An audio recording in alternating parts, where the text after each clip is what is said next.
अस्सलामुअलैकुम। बाहर जाके कमाना, नौकरी करना, पैसे कमाना ऑफ कोर्स हस्बैंड्स का काम होता है, लेकिन हम भी अब बाहर जाते हैं, अर्न करके लाते हैं, तो हम लोगों ने भी बहुत सारी ड्यूटीज़ ख़वातीन ने संभाली भी होती हैं। तो इसी तरीके से किचन के भी बहुत सारे काम हस्बैंड और वाइफ आपस में डिवाइड कर सकते हैं। कहीं पे भी ऐसा नहीं लिखा हुआ कि सिर्फ ख़वातीन को ही किचन के काम अकेले करने हैं।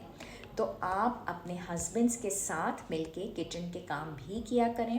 इससे ना सिर्फ ये होता है कि वर्कलोड डिवाइड होता है, सर्वेंट्स की ज़रूरत भी नहीं पड़ती और आप बहुत प्राउड फील करते हैं कि आपका पार्टनर आपके साथ ना सिर्फ हेल्प कर रहा है, छोटे छोटे कामों में अगर सैलड्स बनाने का भी कोई काम आ जाता है, कोई सूप बनाने का काम आ जाता है, तो हस्बैंड एंड वाइफ मिलके काम करें। इससे बच्चों पे भी बहुत अच्छा और हेल्दी असर पड़ता है और मज़ा भी बहुत आता है, मोहब्बत भी बढ़ती है।